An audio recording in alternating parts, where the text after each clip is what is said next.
Okay, welcome back. This is 4.2, second order differential equation, and this part is actually more like revision to your MAC 522 control engineering course. We know in mechanical engineering, we usually have a mass spring damper element, okay, and if you have something like this, okay, so there's a standard problem like this, it can be represented in free body diagram form.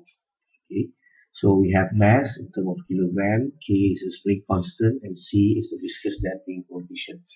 So the mass model, okay, will look something like this: mass times acceleration plus spring C times velocity plus K times X, which is the displacement, and that is equal to the external force F as a function of T. Okay, so for aircraft equation of motion, it can also be modeled to look something like this. Okay, although the mass part is not exactly the mass, but it will have something else, but it will represent something like mass.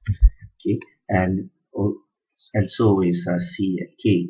So if you divide by the whole thing by mass, it will look something like this, meaning that it's just simply acceleration plus C over m, the ratio of C over mass, times velocity plus K over m times x, which is displacement, and force over m.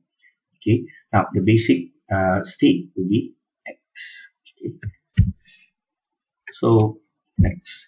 All right. So if we find a differential equation solution, okay, at the end of the day, you will find it looks something like this. Now, this book it uses lambda, but in your previous book you use s. Okay, you use the s. So it's like s squared plus c over m s plus k over m equal to 0. And what is this? This is characteristic equation. Okay. Now, this characteristic equation, as you have learned before, you find that there is four cases. Okay, there are four cases. Okay, if the C over M, okay, is larger than K over M squared, then okay, this term is larger than this term. The whole value inside the square root will become positive. Okay, okay, so the square root of still will be a real number, and this part is of course a real number. So we have what we call overdamped condition because you have two real and distinct roots. That's case number one. Case number two, if you have C over M is equal to the square root of K over M, okay, this part will become zero. So you have still you have two roots but the same value. Okay, and that is critically damped. The third case is when you have C over 2m less than the square root of K over M, meaning that the value inside the square root will be negative. If it's negative, okay, the square root of negative is imaginary number. Okay, so we have a real number and the imaginary number, meaning that you have a pair of complex roots in which the imaginary value is the same, but one is positive, one is negative, and the real component of the roots will be at the same equation. So that case is will fall into case of underdamped. Okay, so lastly is when you have C over 2m equal to 0, and the roots will be only imaginary number, which is that is what we call undamped. Okay, where your damping ratio is equal to 0. Okay, so recall that. Okay, now let's look at the first case, which is the overdamped. So overdamped where C over M is larger than the square root of K over M. So we have a solution something like this. Okay, so this is the solution, and as you can see, it is an exponential equation. There is no oscillation, there is no sine and cosine, so there is no oscillation. So it will decay since the exponential is inside exponential is negative. So it will decay, okay, with time. Okay, and for second case is where your C over 2m is less than square root of K over M, then you will have a complex number. Okay, When you have a complex number like this, okay, a solution will look something like this. So you still have the exponential equation, but you have a cosine and sine. So this actually shows that it is not only exponential in nature, but also it oscillates. So in general, the clear part is also is the oscillation lah, of course. Okay, so this is second part, which is what we call underdam. Okay, for underdam, you have the frequency, okay, the natural frequency, and the natural frequency will be this one, the square root of k over m minus c over 2m squared. Okay, now this is the actual natural frequency. Okay, or we call it dam natural frequency. Okay, this is the natural frequency, and it will also have a static ratio. Okay, wait. All right, now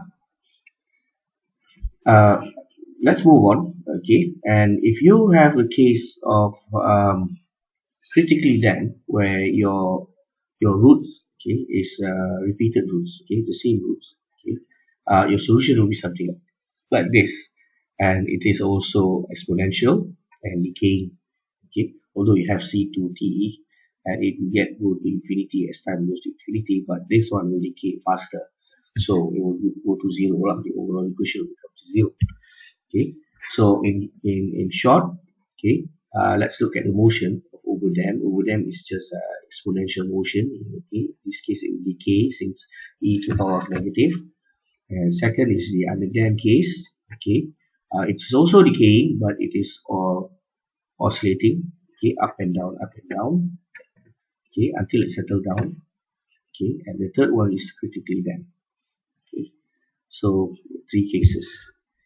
Now, the damping constant for the critically damped case is given as this 2 times the square root of km. Okay, so this is critically damped. And for the oscillatory motion, the damping can be specified in terms of critical damping. So, other than critical case, okay, your damping constant will be C, yeah. Okay, and C is given as damping ratio times the C for the critically damped case. Okay. Hence, the definition of damping ratio is actually the C, or the damping ratio of the actual Q, divided by the damping ratio for the critically damped case. So this is the definition of damping ratio. Why it is called ratio? Because it is a ratio. All right. And we have another one, what we call undamped natural frequency. So undamped natural frequency is simply a square root of k over m.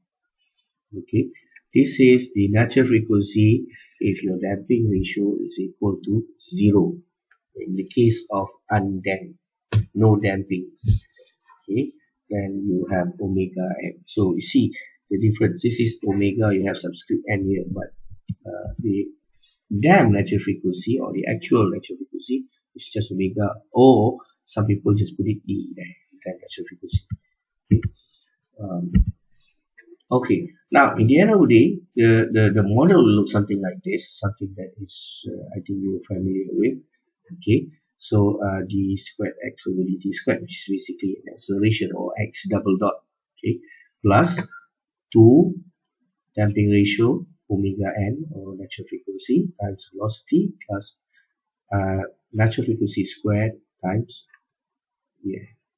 translation, and that is equal to force. Okay, that is equal to force. Okay, and this is for the translation case. If it's non-translation, which is the rotation case, okay, like this one, this is the torsional spring mass damper equation of motion, where your translation now is angle. Okay, it's presented by angle theta. Okay, K is torsional spring constant, C is torsional angular damping constant, and I replaces mass, or become mass moment of inertia. Okay, it will look something like this. So it will have a solution similar to, okay, to the translation case. Okay, now I'm going to stop here for the first part. We'll continue later.